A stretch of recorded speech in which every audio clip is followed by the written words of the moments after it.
Nelson Mandela கல்வியை பற்றி சொல்கிற போது education is the most powerful weapon in the world என்று சொல்கிறார்.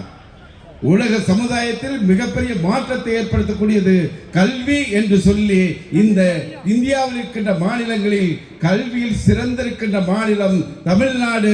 அதை உயர்த்தி காட்டிய பெருமை முத்தமிழக தலைவர் கலைஞர் என்பதை மறந்துவிடாது.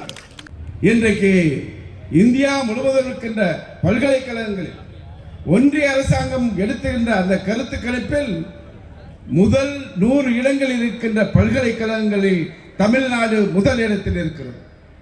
அதே மாதிரி மருத்துவ கல்லூரிகள் தமிழ்நாட்டில் முதலிடத்தில் இருக்கிறது. பொறியியல் கல்லூரிகள் தமிழ்நாட்டில் தான் சிறந்த பொறியியல் கல்லூரிகள் இருக்கின்றது என்று ஒன்றிய அரசுக்குமே ஒத்துக்கொண்டிருக்கிறது.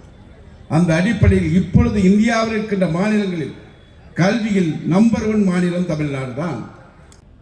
சுந்தர் பிச்சை என்ற இளைஞன் தான் கூகுள் அமைப்பினுடைய CEO இருக்கிறார் என்றால் இதுதான் தமிழன் கல்வியால் சாதித்த சாதனை என்பதை யாரும் மறந்துவிட முடியாது.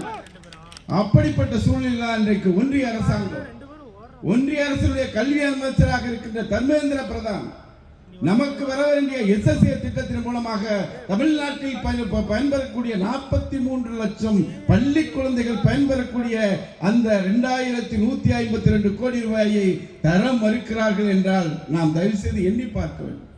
என்ன சொல்கிறார்கள்? புதிய தேசிய கல்விக் கொள்கையை ஏற்றுக்கொள்ள வேண்டும். அதோடு இங்க இருக்கின்ற எல்லோரும் மும்மொழி கொள்கை இந்தி திணிப்புக்கான அந்த முயற்சியிலும் பாஜக ஈடுபட்டிருக்கிறது.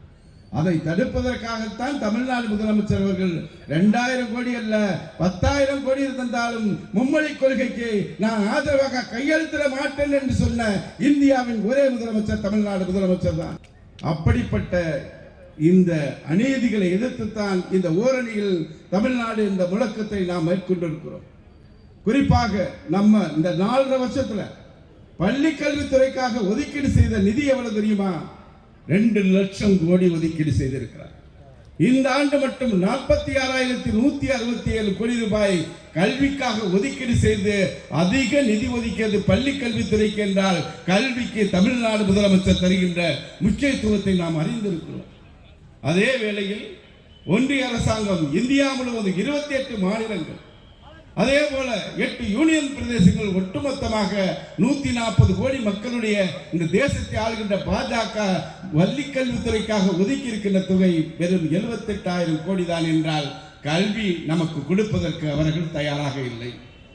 எப்படியாவது தமிழ்நாட்டில் இவர்கள் படித்து முன்னேறுகிறார்கள், அவர்களை தடுக்க வேண்டும் என்ற புதிய தேசிய கல்விக் கொள்கை 3ஆம் வகுப்பில் பொதுத் தேர்வு, 5ஆம் வகுப்பு பொதுத் தேர்வு, 8ஆம் வகுப்பு பொதுத் தேர்வு, 10ஆம் வகுப்பு பொதுத் தேர்வு என்று நம் கல்வியை சிதைக்கக்கூடிய முயற்சியை பாஜக எடுத்திருக்கிறது. அதை தடுத்து நிறுத்த வேண்டும் என்பதற்காகத்தான் இந்த பிரச்சாரத்தை தமிழ்நாடு முதலமைச்சர் மேற்கொண்டிருக்கிறார். ஆக அப்படிப்பட்ட இந்த தமிழ்நாட்டில் தான் இன்றைக்கு இருக்கின்ற மாநில பிரதிநிதித்துவத்தில் நாடாளுமன்றத்தில் குறிப்பாக சொல்ல வேண்டும் என்றால் 2024 நாடாளுமன்ற தேர்தலில் ஒட்டுமொத்தமாக தமிழ்நாட்டில் இருக்கின்ற மக்கள் பாண்டிச்சேரி உட்பட இந்தியா கூட்டணிக்கு 40க்கு 40 என்ற மகத்தான வெற்றி தேடி தந்தவர்கள் தமிழ்நாட்டு மக்கள். அந்த வெற்றியை தந்தவர் தலைவர் தமிழக முதலமைச்சர். அதனால் தான் இன்றைக்கு பாஜகவுக்கு அறுதி பெரும்பான்மை கிடைக்காமல் அவர்கள் திண்டாடி கொண்டிருக்கிறார்கள். அந்த நிலைக்கு கொண்டு வந்தது தமிழ்நாட்டு மக்கள், தமிழக முதலமைச்சர், திராவிட முன்னேற்ற கழகத்துடைய தலைவர் என்று உணர்ந்த அந்த பாஜக குறுக்கு வழியில் ஒரு திட்டமிடுகிறார்கள். டீலிமினேஷன் என்று சொல்லி நமது நாடாளுமன்ற உறுப்பினர்களுடைய எண்ணிக்கை குறைத்து விட்டால் இவருடைய பலம் குறைந்துவிடும். வட மாநிலங்களில் நாடாளுமன்ற உறுப்பினர்களுடைய எண்ணிக்கை அதிகப்படுத்திக் கொள்வோம். குறிப்பாக தென் மாநிலங்களில் தமிழ்நாட்டில் 39 நாடாளுமன்ற உறுப்பினர்களை 31 குறைப்பதற்கு அவர்கள் இன்றைக்கு நடவடிக்கை மேற்கொண்டிருக்கிறார். அதற்காக அவர்கள் என்ன சொல்கிறார் என்றால் மக்கள் தொகை அடிப்படையில் நாம 35 வருஷத்துக்கு முன்னாடியிலிருந்து குடும்ப கட்டுப்பாடு சட்டத்தை கட்டுப்படுத்தி அதன் மூலமாக மக்கள் தொகையை கட்டுப்படுத்தி பொருளாதாரத்தில் உயர்ந்திருக்கிறோம். ஆனால் வட மாநிலங்களில் அந்த நிலை இல்லை.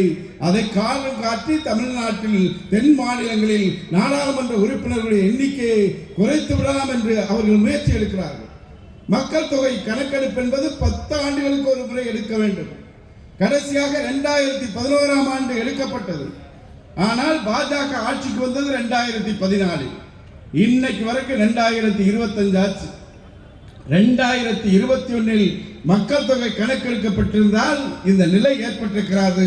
6 வருஷம் தாமதமா அடுத்த வருஷம் எடுக்கிறதா சொல்லி இருக்கிறது பாஜக. அது எடுக்குமா எடுக்காதவங்க தெரியாது. ஸ்பெஷல் இன்டென்சிவ் ரிவிஷன் என்று சொல்லக்கூடிய வாக்காளர் பட்டியலில் தீவிர திருத்தம் கொண்டு வருகிறார்களாம்.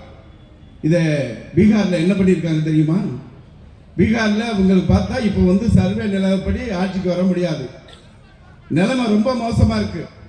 அதனால என்ன சொல்றாங்க, பீகார் மாநிலத்தில் ஒரே நாளில் 64 லட்சம் வாக்காளர்களை பாஜகவுக்கு வாக்களிக்க மாட்டார்கள், பாஜகவுக்கு எதிரிகள் என்று சொல்லக்கூடியவர்களை ஒரே இரவோட இரவா 64 லட்சம் பேரை வாக்காளர் பட்டியலிருந்து நீக்கிட்டாங்க.